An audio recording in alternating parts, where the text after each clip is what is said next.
Hello, everyone. We are Group 8. My name is Dan. It's a great honor that our group can lead today's workshop. Hope everyone enjoys. Our topic is crime. My teammates Jane, Wings, Ethan, and Kevin will discuss about whether governments should be wary of cybercrimes.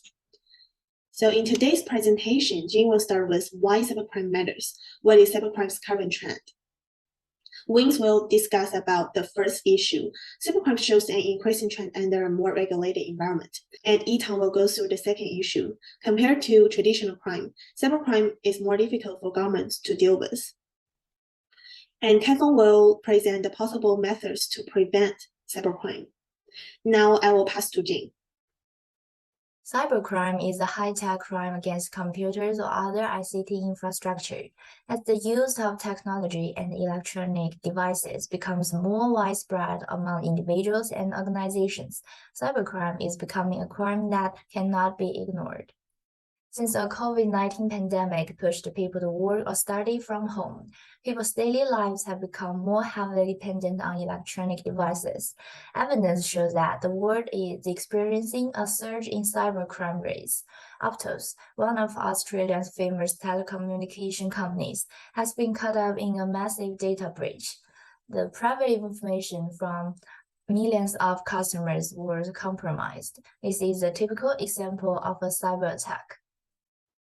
According to statistics, in 2021, the number of financial losses per hour was almost twice as high as that in 2020, from 479,000 to 786,000.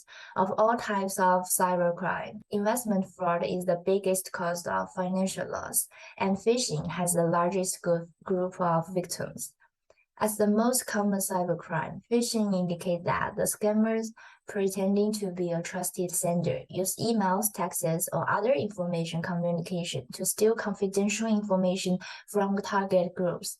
In 2021, there was more than 323,000 people have encountered a phishing scam.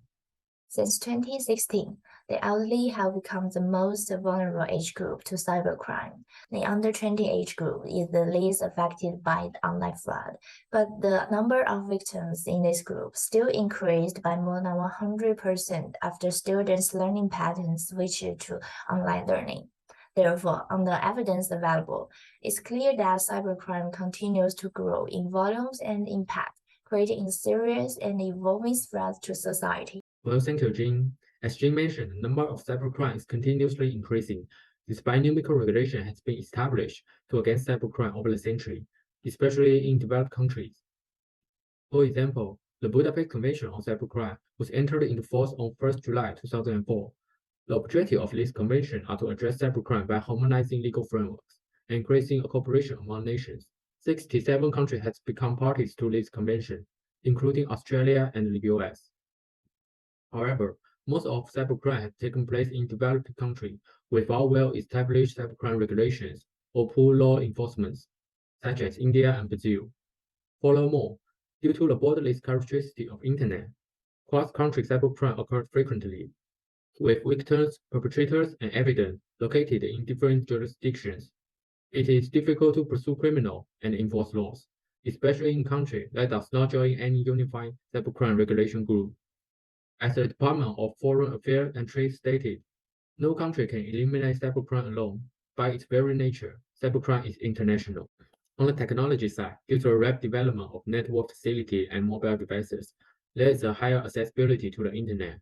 The number of Internet users is over 5 billion until the end of July 2022, which means more people could be the potential victim of cybercrimes, especially vulnerable groups. Therefore, although more countries have inactive cybercrime laws, the number of cybercrime is still growing. Now, I will hand it over to Yiting to discuss the second issue. Thanks for Vin's explanation about the first issue. As for the second issue, I will compare the differences between cybercrime and traditional crime, so that we could further explain why it makes today's government feel so difficult to deal with cybercrime. And I will start from three aspects. The first aspect is about evidence.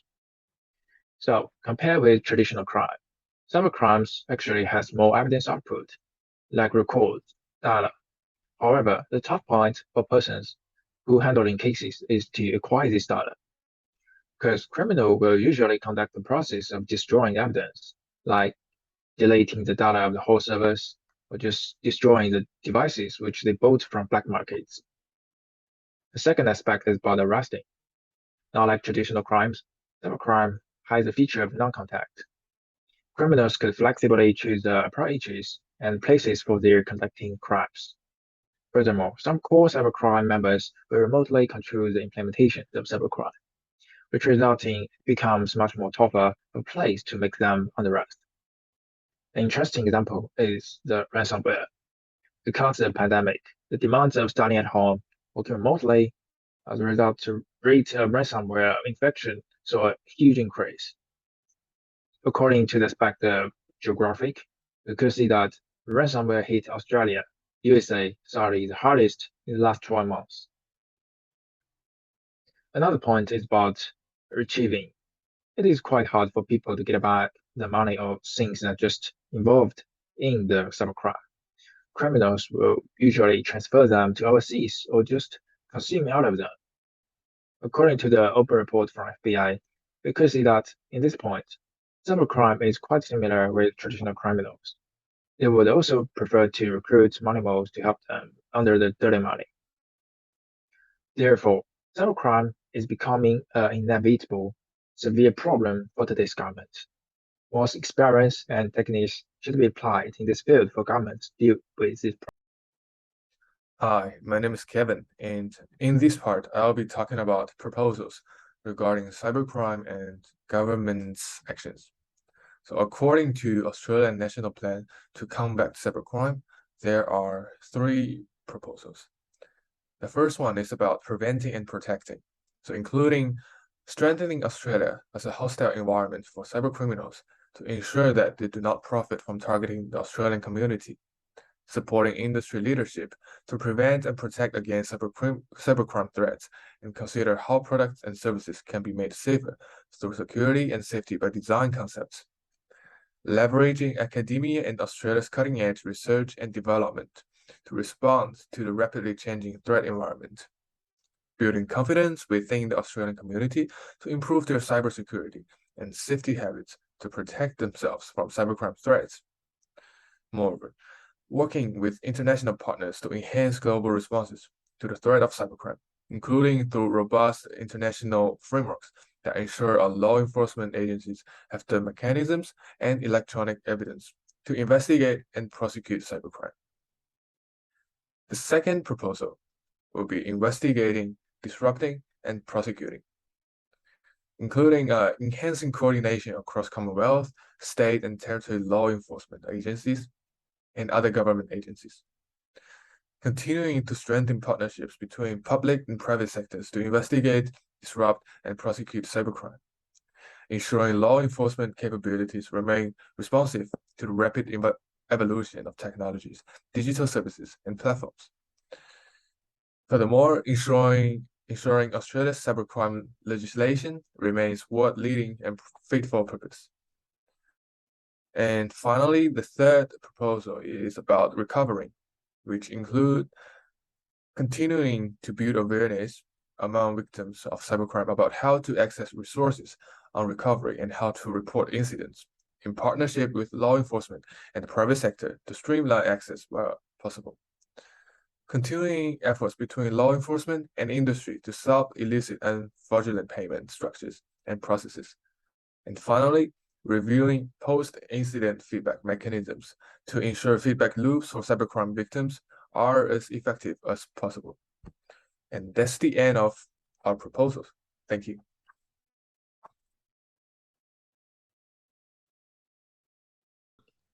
To sum up today's presentation, with sweeping technology, cybercrime becomes a modern type of crime. Due to the anonymity characteristic of the internet, it's more difficult to adopt effective regulation and contain measurement for cybercrime. In order to avoid more people becoming victims, governments need to constantly strengthen the supervision of cybercrime. In addition to raise people's awareness is also a must. That's all for today's presentation. Thanks.